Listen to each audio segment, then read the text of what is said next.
Welcome to Small Spark Theory. This podcast is designed as a collection of thoughts, ideas, and practical tips on using marginal gains to help your agency new business endeavours. Small Spark Theory is hosted and created by Lucy Mann, founder of Gunpowder Consulting. Hello and welcome back. Now, something lovely has happened over the last couple of months. Rather than Izzy and I coming up with names of people that we admire and then me stalking them until they agree to come on here and chat, we've started to get guest recommendations from you lovely lot out there. And this is exactly what's happened with today's guest. Networker extraordinaire Nick Defty over at YCN put me in touch with Erica Wolfe-Murray. And here she is today in the Disco Pod, ready to talk to us about assets and IP. Now, Erica is an established thought leader on the subject of business growth through the creative use of IP. Her consultancy, Lola Media, helps unearth, develop and exploit a client's intellectual property, repurposing the ingredients they already have to grow their own business. Welcome, Erica. Thank you. Now, you've had a really interesting and varied career. Tell us a little bit about what led you to your consultancy. I started Lola about 6 years ago, and it was really because I emerged from a divorce and was trying to work out what I could do for me. But the roots go way, way back to my late teens and early 20s when I'd worked in advertising. And then I'd moved across to design. And I'd been in both the ad industry and the design industry when they were doing really some quite new and different things, and they were really sort of crazy and fun to be in. Then I moved to TV production with my husband. We started an independent production company whilst I was also running a design company. And this breadth of knowledge across all these different creative industries during really a sort of 30, 40-year period made me question how money was made in the creative industries and the resilience of many of the companies and the ways that we all work. And I found it really sad that often companies had little or no growth potential, or indeed were so lacking in resilience that they only had enough cash in the bank to maybe pay 2 months ahead of them. And I thought that was incredibly sad when actually creativity is what generates a huge amount of value in the UK economy. I mean, you know, we now know due to the Creative Industries Federation that it's close on 90 billion. But during all of those long years, it was really regarded as something that the rest of society looked at with askance. So when I set up Lola, I decided that what I really, really wanted to do was to understand where value sat in the creative industries across all the different silos that are involved, and understand whether there were things we could learn from one particular area of the creative industries and apply it to another. Because they often don't, you know, most of the different types of creative industries don't talk to each other. No. And having been both a creative head, I saw where the value sat creatively, but I'd also been a financial director. So I could play with, not just with the creativity, but with the money.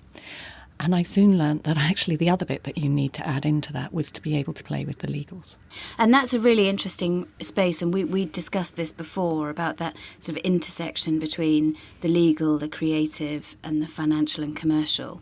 And that gives you a unique perspective. Typically, how do you work with organisations today?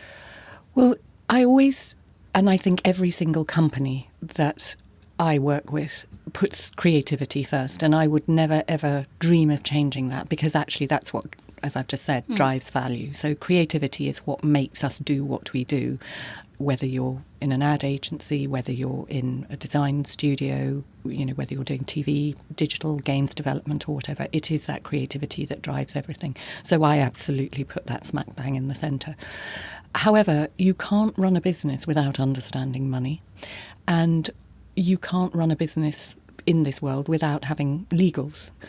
But everybody really sort of frowns very heavily when you start talking about money. It's the one thing that scares people beyond anything. And legals are often the same, because most legals are very defensive, and they go, well, this is what we've had from the client, or, you know, we've got to make sure we own this and things like that. So it's a very sort of screwed down way of looking at business. But actually what I try to do is go, okay, let's take a creative approach to both how we manage the money, how we talk about money, what we do, but also the same with the legals. The legals, it's really about power. So how can you sort of shift the power dynamic? One of the things that I find when I'm working with my clients is trying to shift that balance of power, and all too often there is a feeling that the client is holding all the cards. And I know this came up in our interview that we did with Hilary Gallo about negotiation. It comes up time and time again there when you've got a relatively small creative agency, perhaps, with a creative director or a founder who is potentially introvert rather than extrovert, and actually finds it quite difficult when they're faced with the might of a procurement department who are becoming really aggressive on pricing or on terms, and that can be quite difficult, and there's a feeling as though they just have to just go with it or risk losing the contract. It is, and that's a completely unfair power imbalance. However, there are ways that you can change it, and I think it always comes back to creativity. So, the reason that a client has come to you or to any creative company is because they like what you do and you have a creativity that they want. However, what they try and do is they put you in a relationship where they are the parent and you are the child. Now, that is just so wrong. They treat you, the procurement side treats you badly. They're often ignorant as to what you do and how best to buy. They won't allow you to use your contracts. You have to use their contracts. So there are all sorts of aspects of the legal system that, even in a creative company, you're having to fight. And often, and I'm not criticising the legal industry, what lawyers don't understand is how to make a contract a creative document, an optimistic document, rather than a defensive document. How do you allow the creative company room to manoeuvre so they'll do their best work? How, as a creative company, can you put a legal document on the table that actually gives you permission to do all sorts of interesting things with that client, and not to always have to pass over the intellectual property or whatever to that client? And taking that fundamental step to try and change things is one of the key factors in how I work with companies, to really sort of make everybody understand that actually it should be a really positive, open relationship. I'm imagining that probably a lot of the work that you're doing now increasingly is in digital. Would that be fair to say? I work across the spectrum. It's not all in digital. Really? I mean, I'm working with the lovely, lovely Pollock's Toy Shop in Covent Garden. I've worked with, Hackney Empire. I work with dancers' bodies in space, as well as ad agencies, design companies, digital agencies, bar studio I'm working with. The spectrum of creative industries in the UK is, just extraordinarily broad. Wow. And that's where I can really get some of the magic that I will bring into a design agency or an ad agency, because there is, there's a different model that you can put in place in, let's say, something in a toy shop. Yeah. And you can take your thinking behind that into a design company and go, well, actually, you have huge things of value here, but let's just look at a different way of talking money or structuring a contract or whatever that you haven't even thought about.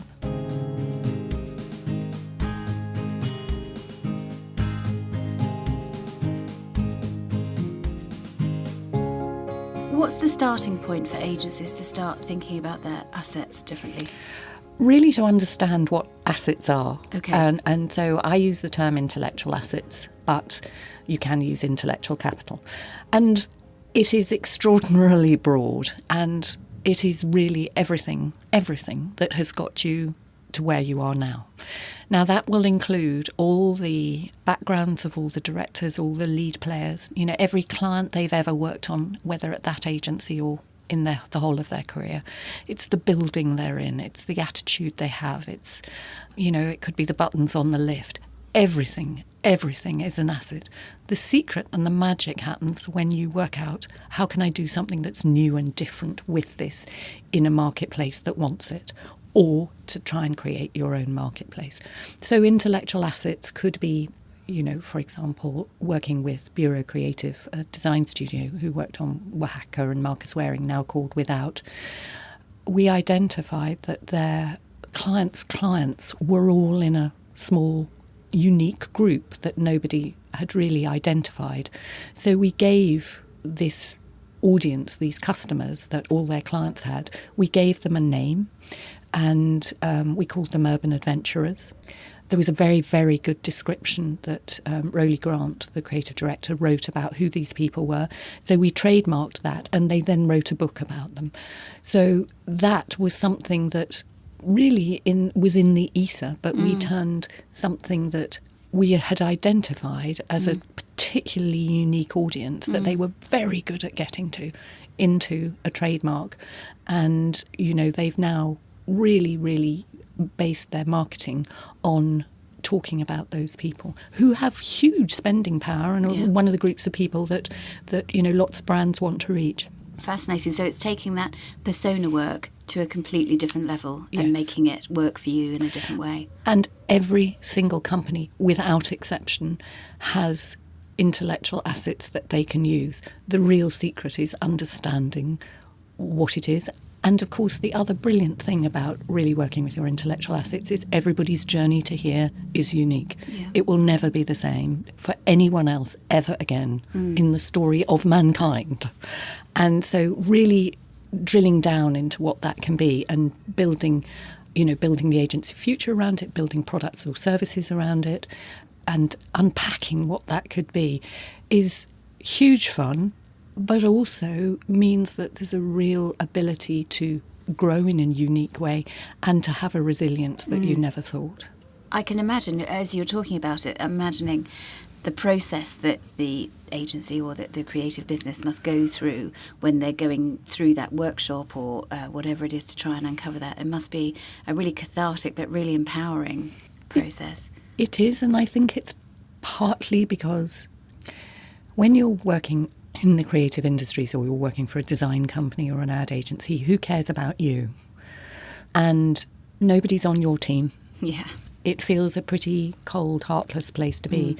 And suddenly, you walk in the door and you're telling people that things that they hadn't valued actually can have real value. Now, it could be one bit of process that you set up for one client. You suddenly say, well, have you actually thought that this gives a really interesting feedback loop, that you could sell this to other clients? In fact, you could also sell it to your competitors. Or it could have value in some way that you completely not anticipated. So, everybody starts smiling and people start feeling, agency directors start feeling cared for. Yeah. And a lot of what I do is make them understand that actually the world isn't quite such a cold, bleak place. Yes. They've got lots of things they can use. Yes, that's a really familiar feeling for me as well, actually, because when I'm working with agencies on the new business and marketing side, similarly, because they spend so much time looking after clients, the structure of the business is all around billable time. So there's very little time to be thinking about new business, and that's what causes the problem. So, and it's the thing that really does keep them awake at night. So being able to go in and do a bit of hand-holding and say, do you know what, actually, it's okay. We can sort this out. We can put a plan together. We can make things happen. That can be really reassuring. So yeah, that's very familiar. I would be interested in your top 3 tips for agencies who are looking to make marginal gains. So what are the small things that they could start doing? Oh, that's great. And it's really easy. And it is going to sound so basic. We like basic. We like basic here. And this isn't really about sort of intellectual asset growth. It's really about understanding where you've come from. But you can write 2 lists. And the first list is whoever's got influence or whoever you want to get to do this exercise, actually it really is extraordinarily empowering. Let's say you've got a board of 3-4 directors. If you sit down and write a list on your own or together, because it's quite fun to do it together, of every single client or agency that has ever paid you. So, for example, years ago I used to work with FCB, so they'd go on my list, but the clients that I worked on, British Airways, Newsweek, Dairy Crest, London Transport, would also go on my list. So write a list for all of the key people in your company and amalgamate that list. What you will discover is that you have sectors of experience that you never ever realised you had as a company. So, for example, I was working with one really highly regarded design agency, and their transport and automotive sector was really, really strong. They knew it, but they didn't realise how strong. So what we did was we really looked at what could we do around automotive. But don't just look for obvious sectors, look for sort of really weird groupings. So, for example, I've been working with another design agency, and actually we came up with a sector that was called sort of kickback time. And in kickback time there were companies like Facebook, there was a TV company, there was a publisher, there was a spa company. So sectors that you would never normally group together, but actually were how we all, when we're sort of not working, how we all like to spend our leisure time. But we sort of grouped it in that. There was a games developer in there as well. So think about unusual sectors, and that it doesn't cost you anything to do that, to write that list, but actually it is unbelievably powerful. What company directors or anybody forgets is the clients and the companies you've worked for go into your soul and become part of you. So really they become part of that intellectual asset that is what you take to the company that you're working with now. So that's one easy win. Great. And it costs nothing. The next thing costs nothing either. So list 2 is you've done the list about who paid you. Never ever ask the question for that list what you were paid to do. Just list the companies, because, with British Airways or London Transport, I really got to understand service industry. The next list is about what you were paid to do. I did some work for Harvey Nichols, and so Harvey Nichols go in my first list, but then what I was paid to do in that goes in the second list. And most people would say that you worked for Harvey Nichols, you did something to do with fashion. Well, in fact, what I did for them was I helped them to write a TV strategy for their business, and I also helped them find, because they'd lost their archive and they needed their archive. So those were 2 things that would go on my list of what I've been paid to do.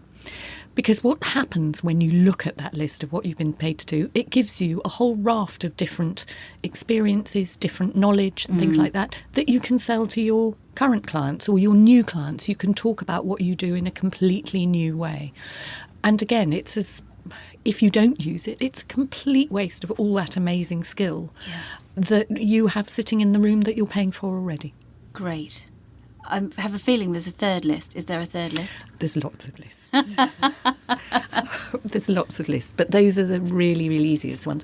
I mean, the next list, the third list that you ought to write is what intellectual property you own. Right. So, but that goes down a less easy route because you need to be across intellectual property and things like that. But yeah.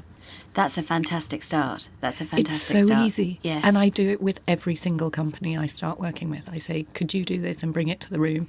And then I start drawing up weird groupings and they all go, oh, and I went, okay, well, if we look, let's take that kickback time as an example. You go, okay, who do you want to go after now? Who can we add to this pool that you've already got this knowledge? Let's use it. Who do you want to go for? And they all go, oh, let's do AR or VI or whatever. But equally, it's the sort of fun that I then have with this toy shop in Covent Garden.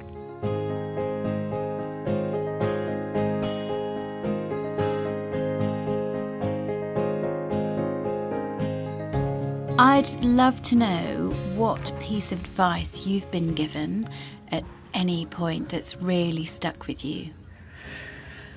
Piece of advice that I've been given. I think it's the fact that I've never ever taken any notice of any advice, if I'm really truthful. I don't take notice of if somebody says no, or if somebody says we haven't got, or if somebody says you can't. I go, well, that's not good enough, actually. So it really is around helping people understand that they can. And that's what I try and get into the sort of contracts that I'll rewrite. I mean, I rewrite legal contracts and then send them to the lawyers to be approved. And when companies go, oh, we can't do that, you go, well, you can. Please do. And help people understand how much freedom, help creative companies understand how much freedom they should be allowed to have, because they've got brilliant people working for them and brilliant ideas. So why aren't they allowed to do that? So, yeah, not taking advice. I love that. We haven't had that answer before. No. That's great. I like that. And lastly, is there a book or film or an inspiring person or a TED Talk that you would recommend? There are two things. Okay. I was thinking about this. I don't read business books, which is utterly hilarious considering I've just written one and I've written an IP guide to the creative industries. I don't read business books because I find them a bit like advice. I find them constraining, whereas in fact what I really love doing is having this free-ranging mental approach to things. And one of the books that really triggered that thinking was a marvellous book by Mark Helprin, who is an American author, called A Soldier of the Great War. And he really ranges in the course of this long book across all sorts of different disciplines and ways of thinking and, you know, wars and stuff like that. And I just went, wow, what a great way of approaching life, that you start at the beginning to write a book and you have no idea where you're going to go and you're going to include every single genre possible in it. That's sort of what I want to do. And so that's one of my the books I really love. And then the other the person who I sort of wanted to bring to the table is a remarkable woman who has been completely hidden, I think by her own choice, but who's been instrumental in so much to do with where we sit within the creative industries now. And it's Terence Conran's sister, Priscilla Carluccio. I first came across her when I was working at the Conran Design Group as a copywriter years back. And she was instrumental in setting up Habitat. She was instrumental in setting up the Conran shop. She did a huge amount of work on the relaunch of Heels. She then, of course, married Antonio Carluccio, and she helped set up the original foundation of Carluccio's was not restaurants that we know them today. In fact, it was a range of packaged Italian goods that went into delicatessens.